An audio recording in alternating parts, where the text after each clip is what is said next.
welcome to the Disciples Toolbox at Community Circle Congregation.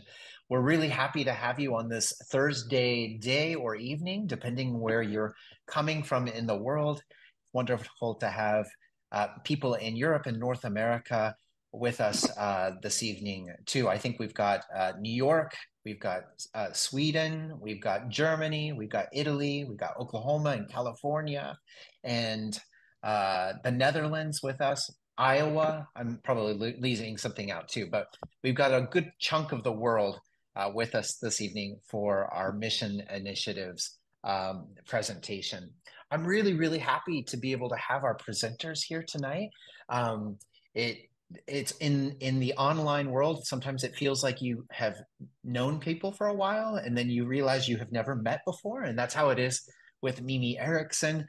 But I know her mother very well, as many of you do, and her family have just been wonderful lights in my own spiritual journey coming into Community of Christ. And then Lina Schwermer, of course, I have known her for a number of years now, I think since 2019 or 18. She's come to Rome a couple of times and brought friends too. And we've also been in camp together, and those have been really wonderful experiences. This year, we've been exploring Community of Christ's mission initiatives, and we're going to continue that journey this evening. And we've been trying to use the voices of youth in the church throughout this year's presentations. And so it's just wonderful for us to have European voices, young voices that come from Germany. Both of them serve on the German youth team, and also do all kinds of other things too, besides school and work and the many things that there are to do every day. So I'm going to turn the time over to Mimi and to Lina to lead us today as we are learning about developing disciples, the mission initiative. Just before I turn the time over to them, I just in my own 5 or 6 year journey into Community of Christ, one thing that I think that the European Church has done so well is to really develop people who are coming into the church to be able to feel welcome and to serve. I remember from the very first time I showed up at Community Circle online, people already asked me if I'd like to pray. If I didn't want to, I didn't have to. If I'd like to prepare a prayer for peace, if I wanted to, I could. If I wanted to do something, I was welcome to do that. And I loved that so much because it provided an opportunity for my voice to be heard. And in lots of other places, my voice was really never heard. And it gave me that bump to be able to become a disciple who was being developed to help serve in the church. So we'll learn more about that and how important that is for us too this evening. So I'm turning the time over to our presenters. Thank you so much for being with us. Thank you so much, Michael, for that introduction. And thank you all so much for having us here. As Michael already said, our topic today is developing disciples to serve. Hold on, let me share my screen real quick. Okay, so yeah, this is our topic for today. Lina and I are very excited to be able to share in this hour of learning together and exchanging of thoughts together. Before we get to any theory part, we both would like to introduce ourselves. So yeah, I'm Mimi. I was born in the US, but my family moved to Berlin, Germany in 2005, so about 20 years ago. We grew up going to 2 churches. So on Sundays, we would go to my dad's American Baptist church in Berlin. And then throughout the year, we'd go to my mom's Community of Christ camps throughout Germany. In Berlin, there wasn't really a congregation for much longer after we moved there. So we didn't really have much experience with that congregation, but we always went to several camps in a year. From the beginning on, my parents decided that my brother and I should wait until we're 18 to decide if we want to get baptized, and if so, where, because it was a rather important choice. And they wanted us to be old enough to, make the right decision. And so in 2018, I decided to become baptized in Community of Christ. Community of Christ has always been very appealing to me. It's always been, important about the people, the camps, the beliefs, the message, and the missions. I always felt very at home in Community of Christ, and I always felt like I mattered. From early on, it was okay and even encouraged to play a part and have a role in the church, be it in worship services, in children's classes, in youth classes, and in other activities. It was always okay to try out new things and live out your talents.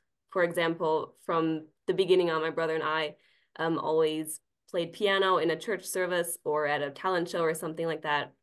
And then also, for example, when I was 18 years old, I got to paint on a big wall in our church's building. I painted like a big tree with the 4 seasons, and it felt really good to like receive that trust from the community and receive the value and the appreciation, and it really felt like family. Since 2012, I've been regularly attending youth camps specifically on a national and international level. And I think that's when I realized that this is a church that I want to be in. I want to be a permanent part of it, and I really want to play a role in this church. So Lina and I started taking part in the church together. We always did things together, like we did talent shows together, we did campfire programs together, we organized youth events together, and now with my brother, the 3 of us are the youth coordinators for Germany, and we even have a youth weekend planned in the end of October. Camps that had the biggest impact on me and the biggest impact on my desire to be even more involved in Community of Christ were especially the international youth camps like IYF in Independence, Missouri, and Spectacular at Graceland College or Graceland University in Iowa. Our German or European group always had opportunities to set up events together, be parts of a worship together, and that always allowed us to grow in our belief and in our knowledge all together. And then in 2021, I got ordained to the office of priest. And even though sometimes time plays a very critical role for me, I'm always very eager to keep learning and keep serving with Community of Christ. And with that, I'll hand it over to Lina. Hi, everyone. I'm Lina, and I'm born into the Community of Christ. Both my parents were members, and they always took me to church. We had a small congregation near my home, and just after a few years, that congregation was closed. But I took part in youth camps together with Mimi, as you heard, since I was 14 years old. And that was what actually caught me. I started asking myself what the Community of Christ Church was to me.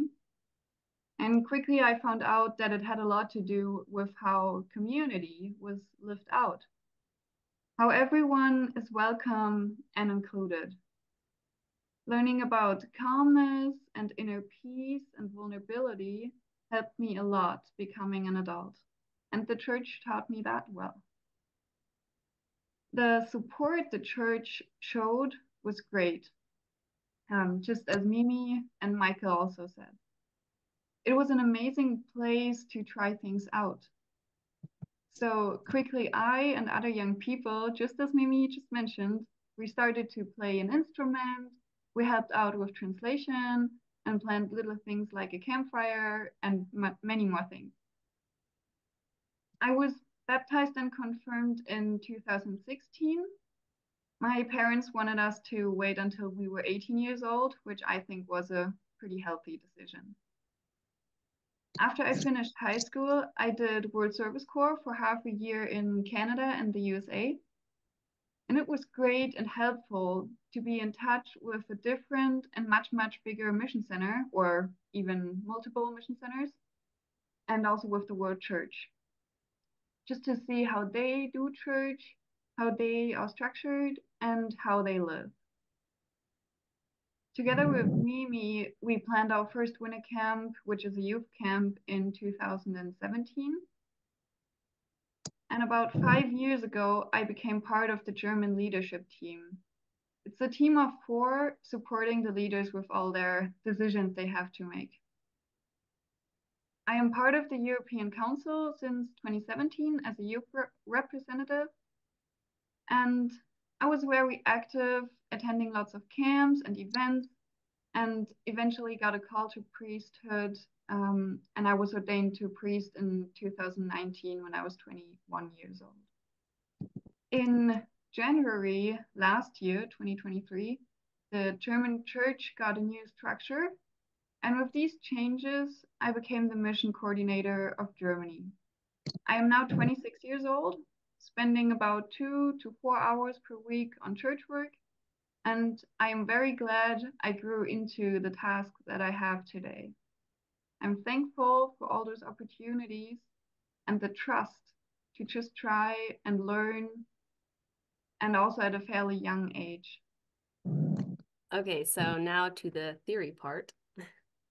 While preparing this presentation, so the mission initiative developed disciples to serve, we figured it would be easiest to break down this phrase into the three most important words, obviously being develop, serve, and disciples.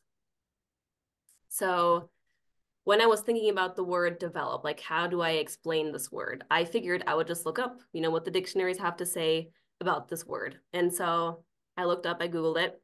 And according to Cambridge University Press, develop means to cause something to grow or change into a more advanced, larger, or stronger form. According to Merriam-Webster Dictionary, develop means to work out the possibilities of, to create or produce, especially by deliberate effort over time, to make active or promote the growth of, to cause to evolve or unfold gradually, to lead or conduct something through a succession of states or changes, each of which is preparatory for the next. Now, I'm sorry that I just bombarded you with a couple of long definitions with big words. So I think it's probably best for all of us if I just, find some synonyms to more, or better describe the word develop. So I came up with a couple of synonyms, and they are to grow, to create, to change, to equip, to teach, to improve, and to prepare. I think it's very important to know that develop means that it is a process. So it's not something that just happens overnight, but rather gradually over time and with experience. And also it's important to be aware that it's a process, which means that it continues. There's no special ending point. And whenever there's change, it may be necessary to adapt. Every church camp, every retreat, every class, service, mentoring, conversation, etc., is always an opportunity to learn, to grow, and to develop. Now, going back to a couple of those definitions that I just read, I figured it might be good to, pick out a couple of them and give an example so that one can better understand what exactly is meant by that. So the first definition that I want to grasp again is to create or produce, especially by deliberate effort over time. So when I read that, the first thing that came to my mind was, the calling to priesthood. If somebody has a calling to priesthood, they have to go through a workbook, they might have a mentor, they might even take a class and do this with other people that are doing the same thing. And they take weeks and weeks to prepare for the priesthood. And so it means that, there's an effort and it needs time. And in the end, you create or produce something, which is your knowledge or your abilities in that office. The second definition I want to talk about is to work out the possibilities of. And thinking about that, it came to my mind that it means, guiding or mentoring while planning an event or camp. So, for example, if there's a person that wants to organize a camp or prepare a class, but that doesn't have like a lot of knowledge or a lot of experience, it's really good to go to somebody who has a lot of experience, a lot of knowledge, and then together you work out, the possibilities of all that the camp or class or whatever event it might be can be. And it also means that in the end, you figure out the potential of the event and you figure out your own abilities and you grow with those abilities. And then lastly, I want to talk about evolve or unfold gradually. And with that, I had to immediately think of our personal journeys with God and with the church. So for example, If there's a person who only goes to church once, they're going to learn a lot, but they won't really have, you know, the time or the experience to really explore their beliefs or explore, you know, what that church is about or what God is about. So yeah, I mean, you can't just do that all in one sitting. You know, you need to go to church repeatedly. You have to meet up with the people repeatedly, talk about it repeatedly. And in the end, it really just means, you know, growing in the church, spending time with the communities, and just like figuring out what your belief and your calling is. Going over to serve, I did a similar thing with that. So I looked up how dictionaries would interpret or would explain the word serve. According to Cambridge University Press, to serve means to work for. It means to help achieve something or be useful as something. And it means to provide with something that is needed. According to Merriam-Webster Dictionary, it means to be of use and to provide services that benefit or help. So good synonyms that I thought of that could explain the word serve would be to work, to provide, to help, to give, and to support. Serving means being aware of what's needed and doing the things in your power to support or provide. Serving also means that you may have to adapt your services. For example, if you're talking with an individual, it's important to really understand maybe what they need for you in that moment. So sometimes somebody just needs to be listened to, and then it's important that you just listen. Sometimes that person needs advice, and then you might want to give them any advice that you have. Sometimes they need knowledge, you can give them knowledge. Sometimes maybe they even need an object, and you know, you can help them with that as well. So I think it's really important to understand what people or the community needs and to know how to be able to adapt. And in the end, service can really mean many things. And one can simply serve by giving their 4 T's, which are their time, their talent, their treasure, or their testimony. Anything that you share with your church or social community or individuals is a service, be it providing the church service with your music, which would mean giving your talent. It could mean helping your local soup kitchen by donating or volunteering. That means giving your treasure or your time. To serve can mean lending a neighbor a tool or a hand, again, treasure and time. It could mean praying for those in need, which means giving your time. It could mean providing Sunday school or youth classes with ideas, projects, your time, etc. Again, giving your time and talent. Or sharing your personal experiences and encounters with God, which means giving your testimony. Those are just a couple of many different examples of how to serve. And then lastly, I want to talk about disciples. But this I want to make interactive. So I will read 3 questions to you guys, one after the other. And if you think you have an answer to the question, then we'd love to hear your thoughts. So please just like unmute yourself and tell us what you think about that. So the first question is, how would you generally define a disciple? Someone who follows a teacher. Mm-hmm. Someone that's committed. Mm-hmm. Someone that's committed, yeah. Yes, Elaine? Someone who seeks to develop themselves in such a way that they grow closer to God in terms of how it relates to our church, grow closer to God, or to learn a particular talent in a different setting. But the idea is the process. It's not overnight. It's ongoing, and it's an individualized growth, but it's also in community. It's even more expressive. Mm-hmm. Thank you. How about someone that's convinced, someone that's made the decision to be involved? Mm-hmm. Very good point. Mm-hmm. Thank you. Someone that's committed to a way of life. Mm-hmm. I think there's an aspect of following with a disciple. Then I'll go over to the next question, which would be, what do you think disciples do? I think they put the words of the teacher into action? Very good point, Gail. Thank you. So take risks. They take risks. Yep. Yes, Elaine?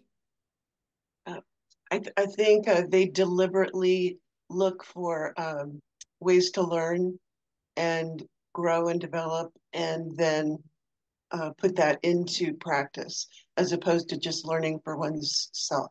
Exactly. And they pass on what they have learned. Exactly. They pass on what they've learned. And what they learn, they have to relearn the next day and the next day and the next day. When I first heard this, my first thought was they argue with each other. Because I think we do, but I think when we do that, we gain insights from other people too, that help us and help either change our thinking, or they may help us by agreeing and helping reinforce our thinking. But as somebody said, it's not just what you know, it's what you do with what you know that I think is important. Exactly. Yep. Disciples suffer. And then lastly, we have the question, what are examples of disciples in your community?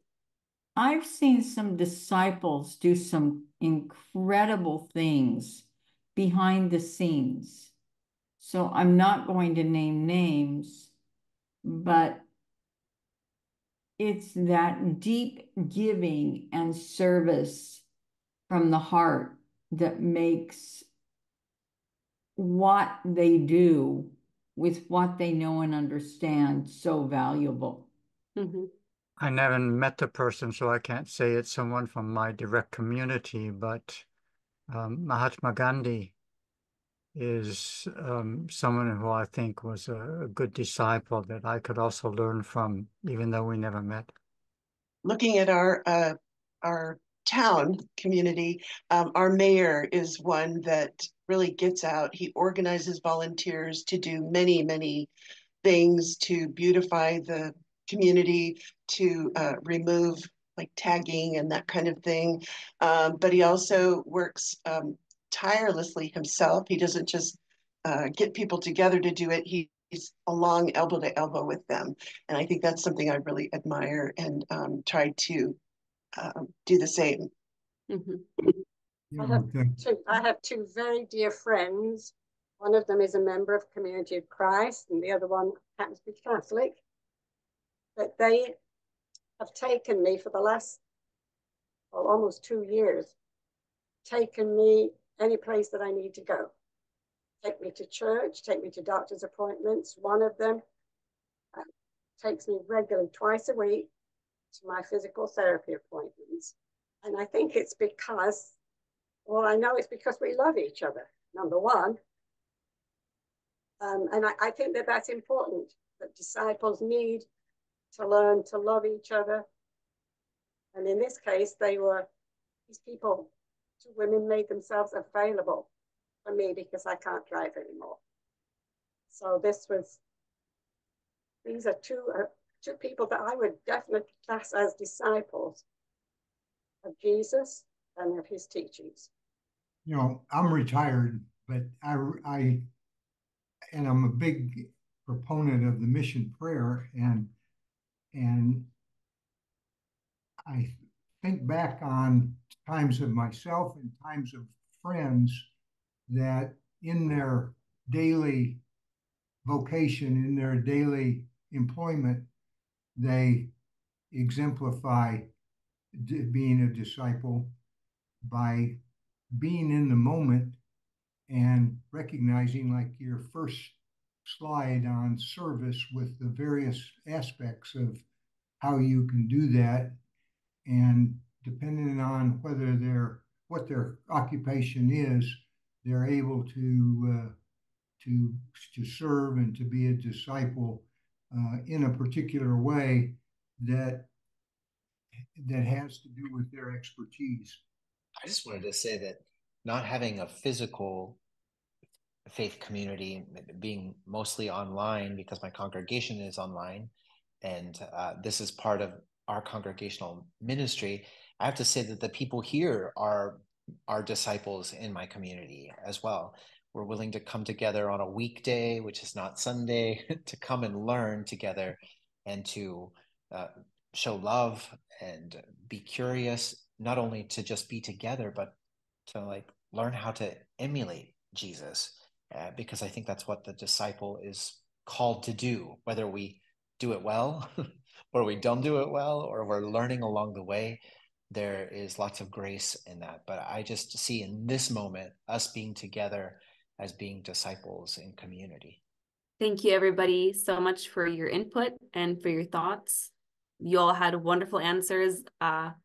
It was awesome. I didn't really know what to expect, how many people would say something, but I was very pleasantly surprised. So thank you very much, everybody, for your input on that. So Community of Christ, talking about develop disciples to serve, says, we are poised to equip men, women, and children to be true and living expressions of the life, ministry, and continuing presence of Christ in the world. So that's basically Community of Christ's definition for what we're talking about today. And Community of Christ gives 4 examples of how we fulfill God's ultimate vision.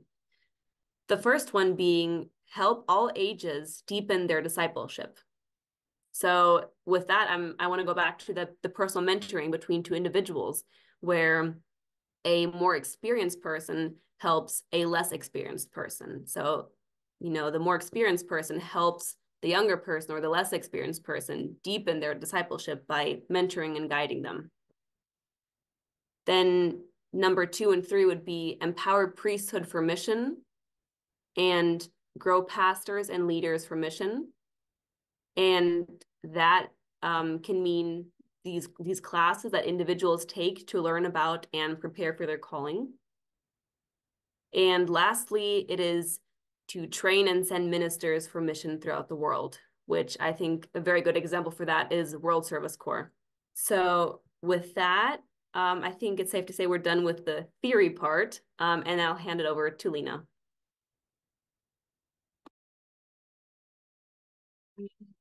Let's talk about the church in Germany. What does it look like, and what do we do, and what's our youth doing?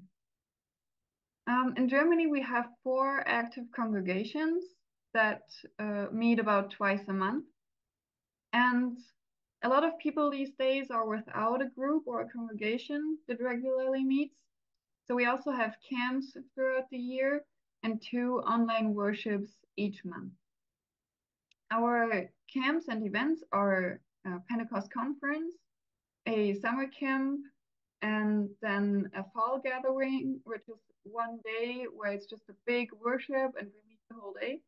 And then 2 planning meetings, one online and one in person.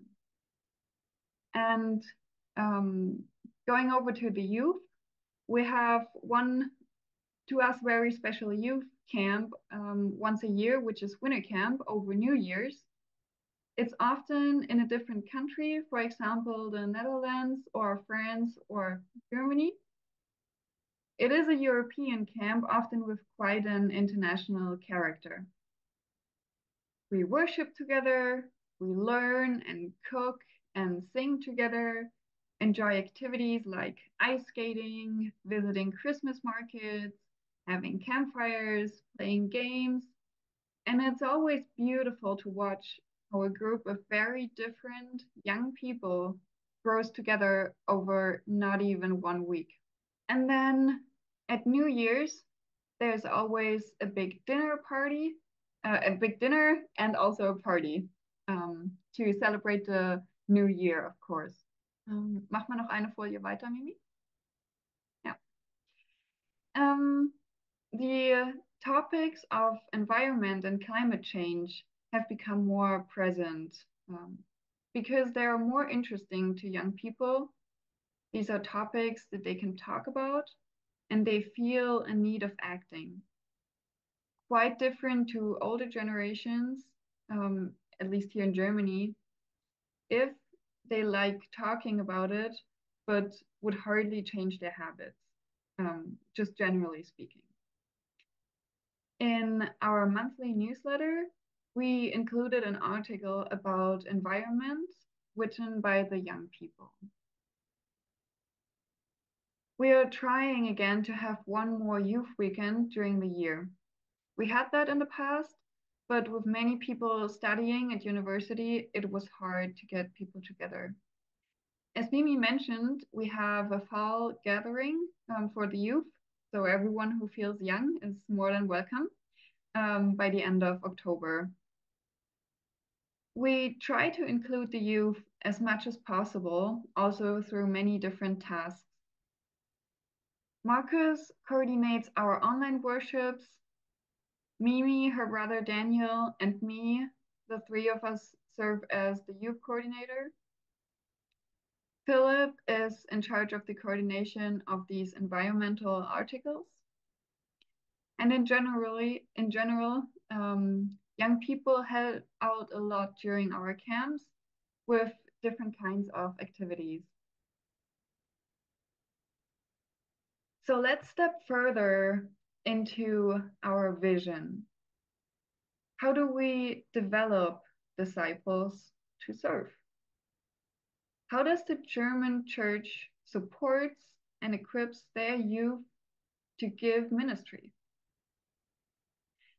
As I said, we're trying to have one youth weekend per year, at least. And we're trying to keep our European winter camp, which is 5 to even 7 days long. We continue to have active youth and keep our active members and friends, of course, by giving them fun and meaningful tasks and asking them to support the church with their gifts. Now, I picked out a few topics which I think are the most interesting to young people in the church. In general, our church leaders in Europe try to live more by principles and less by rules.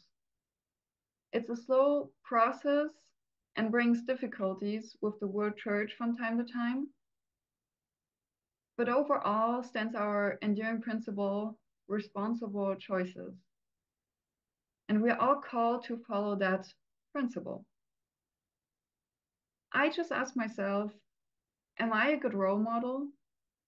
Every decision, every talk that I have, etc., I ask myself, am I a good disciple? Now, the following topics we're going to talk about have caused harm and misunderstanding in our church.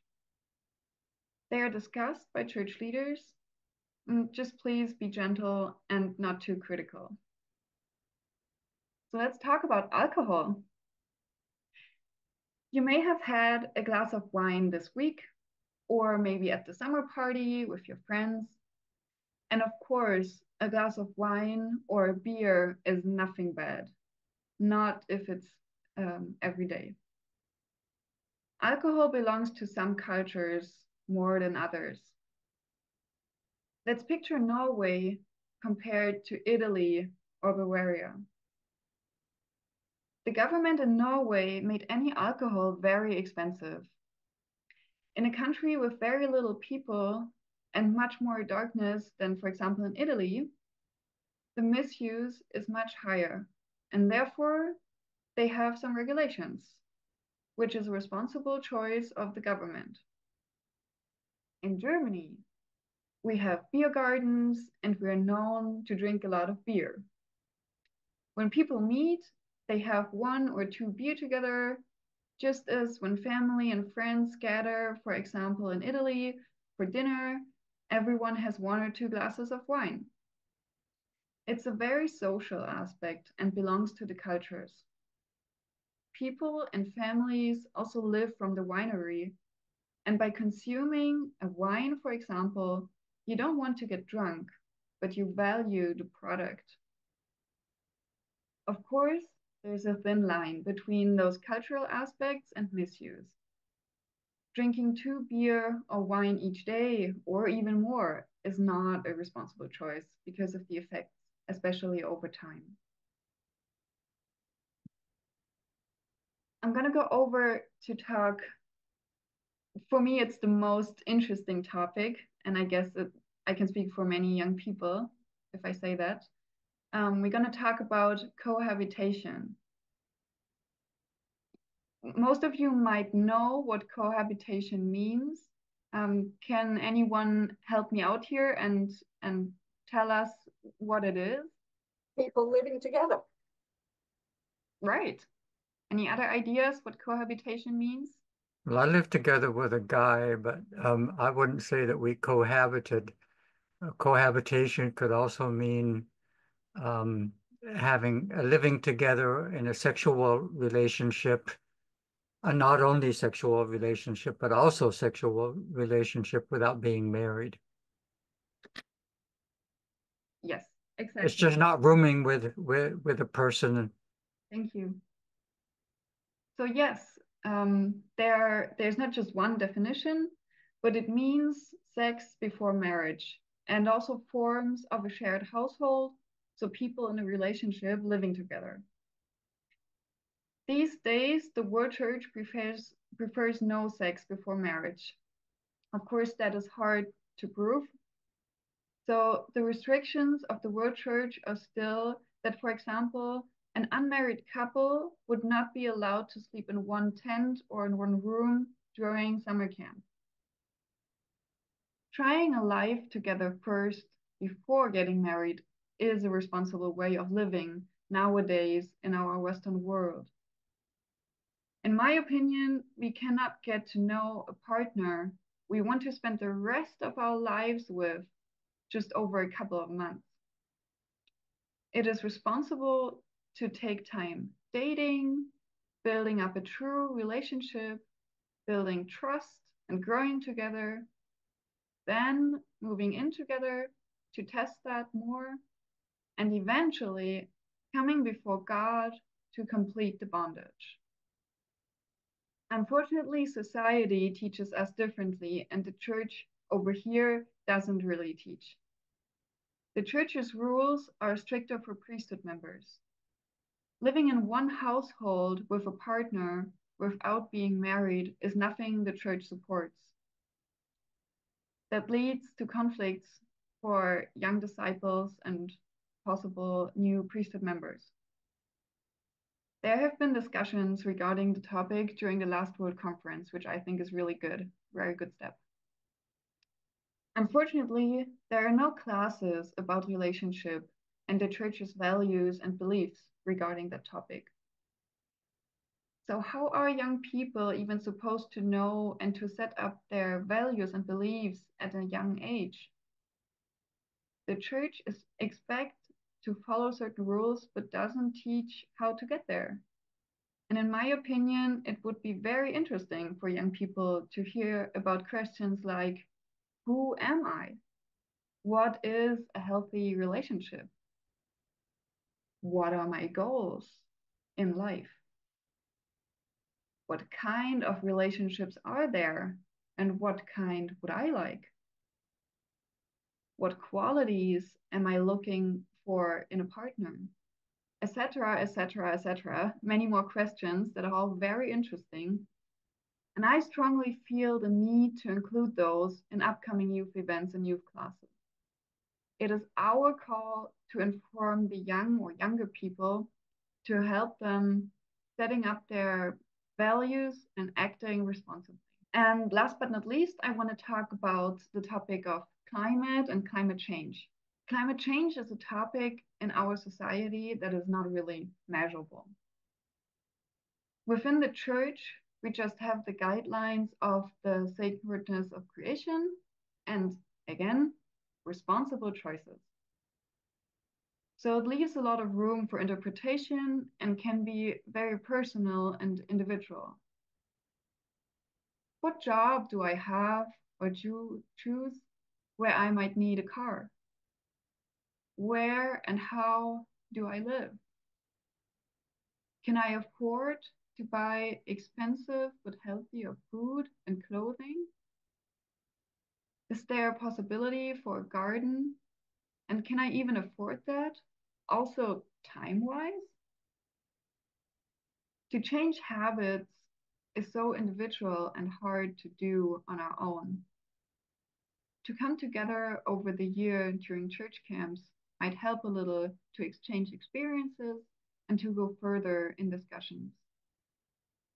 And in the end, hopefully, people take more knowledge back home and change little things.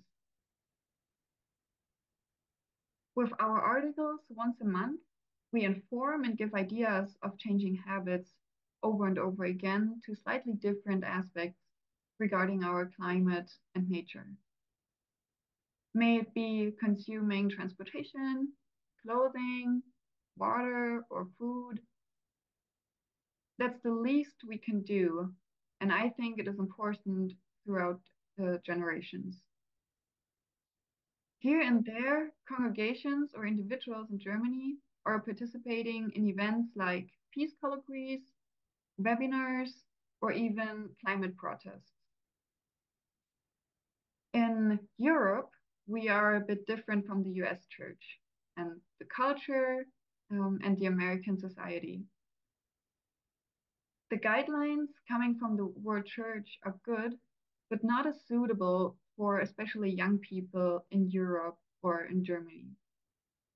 Car sharing, eating way less meat, or even being vegetarian or vegan, or recycling are common topics in our society. Now we want to go further and challenge old and young to be more, to think more differently, and to act more responsibly. Because it always starts with you and me.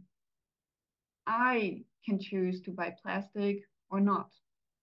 And I can choose also to buy less plastic.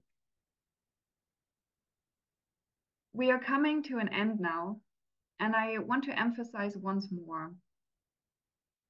In Community of Christ, we believe in the value and giftedness of all people, and we cherish variety.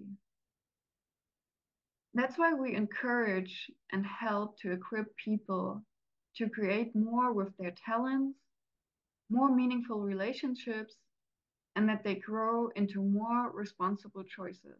How are you going to respond to God's call to give your life for the holy mission of invitation, compassionate ministry, justice, and peace? Thank you so much for having us here. Thank you so much for listening to our stories. And now is the time that we would like to listen more to you. Any questions you have, any discussions you want to go into, or just thoughts that you want to share?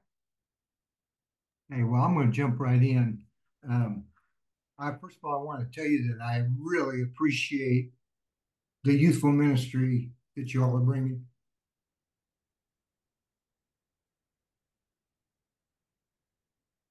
Thank you. And I wish we had I'm going to share more with this congregation in the future.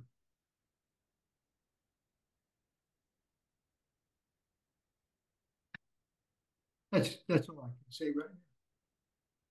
Thank you, Chuck. I also really appreciate what you said. It's good to put faces to names, because when I get the kleine Botschaft, many times your name is in there, Lina. Mimi, I know because I knew the parents, and we have met at World Conference. But it's good to know. One of the questions I have, which has really nothing to do with what you've covered tonight, except you made the comment that there are 4 churches now in Deutschland. When I was part of the German mission leadership in the mid-90s, there were 12 congregations there. I'm just interested, which congregations have survived? So Mike helped me out on this one. It's Springe, Braunschweig, and Munich. Augsburg. Did you say Augsburg? The first one I didn't hear. I'm sorry. Augsburg is active. They meet twice a month. Yeah. And you could also count Großrächen, True. making it 5. Depends on how you count. I was going to say, I used to be responsible for providing pastoral care to Bonn, Offenbach, Stuttgart. There was a fourth. I can't remember what the fourth was. Oh, I think it was Springer. So Springer's the only one that's left out of those. Is that correct?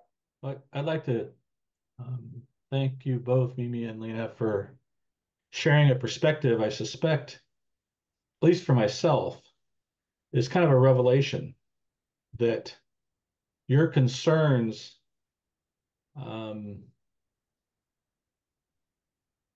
or the things that you need support on,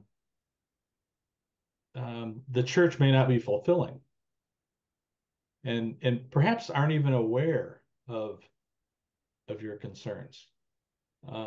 However, I share your concern about climate, and it's there's some religious faith traditions who are more climate focused than ours, who say if you don't address climate in your faith tradition, then young people are going to go find that elsewhere.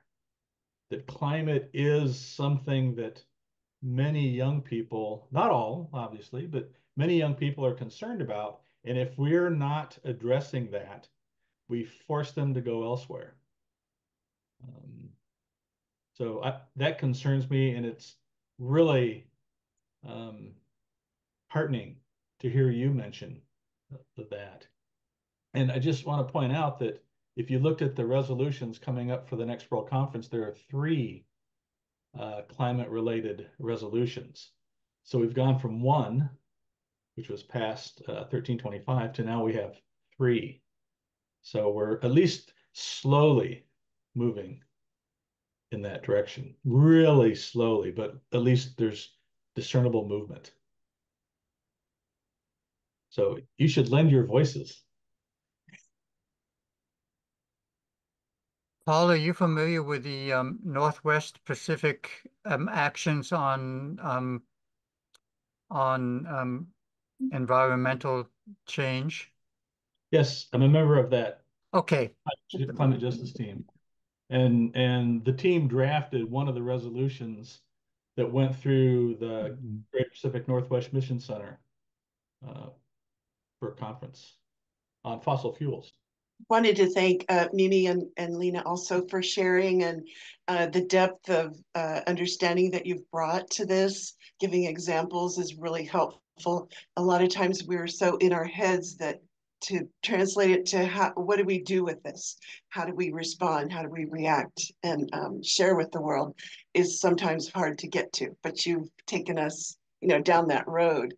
I want to also say that I love these kinds of sharing educational experiences because we meet one another from different countries and bring different ideas. And I want to reassure you that people in North America are not what's in the news. And we love our country. We love one another. We are embarrassed. I speak just for myself about the way we're portrayed in the news, but in terms of how this affects our church and our relationships and our community, I love the emphasis on grace and compassion and listening to one another. There is a real movement at the ground level to get back to the ways that we used to treat one another. And I think it's so important, whether we're talking about church or just everyday living and the joy that's possible. So I appreciate what you've brought today and the way you've presented it. And the issues that you are concerned about are the issues that I'm in my 60s and I'm concerned about the same things. You know, we have people that are cohabitating here, and we try to find compassionate ways to, you know, to be accepting and be non-judgmental and be loving regardless of people's choices. And it's really challenging, you know, when you have a set of rules and then you have the spirit of the law, so the law and the spirit of the law. And I've always tried to err on the side of the spirit of the law. The spirit of the law is inclusion and compassion and acceptance. And so for you to bring that to the forefront as a point of discussion is really neat. I love it. So I think that the communication that you're sharing is really helpful. And as more people hear that at the church, you know, meetings and gatherings and all that, I hope that there's progress made, you know, so that people aren't scared to share what they're thinking and what they're concerned about, and we can move forward together. Thank you. You know, we don't have much time, so this is maybe some topic that could be raised in the future, but I'd be interested in knowing how your services at the four churches that you have, how those are doing, whether they're working out, you know, what things is the German church, the European church doing as far as church that maybe we can incorporate in Oklahoma, because we're looking for different ways of being able to have church. So sometime I'd like to explore that with the European church. Well, Chuck, next time, I'm sorry, I was just going to say, next time I'm in Oklahoma, let's have coffee together and we can chat more about the European church for sure, because Chuck lives in my home state and lives in the same city as many of my family members. well, Chuck, just as you raised your question, it came to my mind that the congregation in Augsburg is. Lena, your microphone is a little distant. Can you hear me now? Okay, I try to speak loud and clear. So in Augsburg, the congregation is just this Sunday, I think they're going on a trip into the mountains. They're doing a little hike.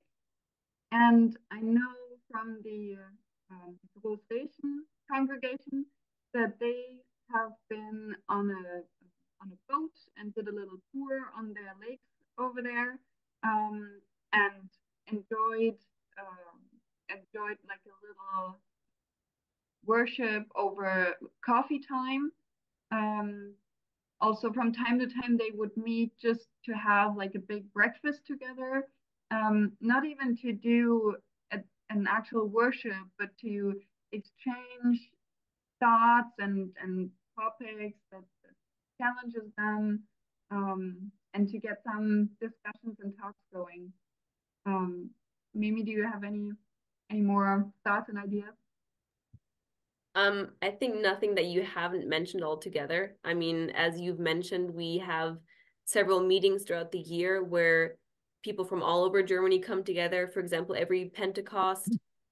In summer, we have this family summer camp where we do church together for a week. And then the fall, we have another camp. And then we have another like planning weekend, at least once a year, maybe twice a year as well.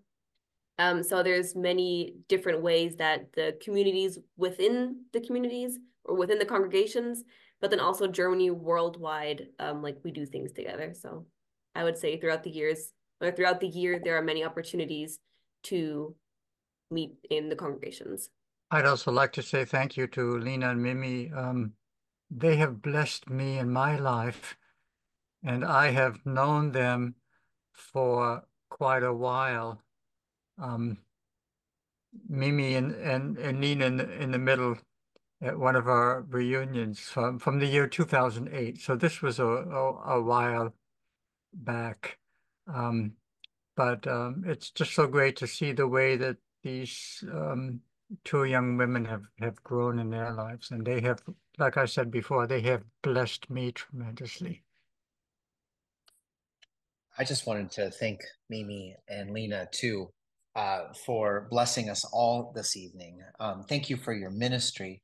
I love how you took one of our mission initiatives and you saw where our mission initiatives and our enduring principles intersect with each other. You brought responsible choices to the table to help us to understand how to be better disciples and how to help develop disciples. In so many ways, we often think as Christians that we can't understand Jesus because we live 2,000 plus years past the time that Jesus lived on the earth. The Bible sometimes doesn't have the questions of our time answered in them. But one thing is for sure, God trusts us as disciples, because if we read in the gospel message about the disciples that were following Jesus around, Jesus taught in parables. He wasn't giving direct answers. He trusted his disciples to know what he was talking about and how to implement them in his life. And as modern Christians, we're expected to do the same thing. So because the Bible doesn't talk directly about cohabitation, or maybe doesn't have, a direct sexual ethic, it doesn't talk about climate change, it doesn't talk about the things of our time all the time, then we are trusted by God to make responsible choices. We find clues and we see it in the gospel message. We see it in our neighbor with each other, and we also see it and hear it with the Spirit. And I love that you had the courage to talk about what you talked about this evening, the things that are on European young people's minds, and things that are part of our own cultures on this side of the pond, which are good also for us to remember as European people, but also wonderful for our North American guests to learn as well. So thank you. God bless you. It was really, really good to see you, Martin, on the screen too. You were much more blonde when you came to Rome this summer from the sun. It's good to see you on the screen with Lina. And just be well, everyone. Take care, and we'll see you next month for our next mission initiative. Have a great evening.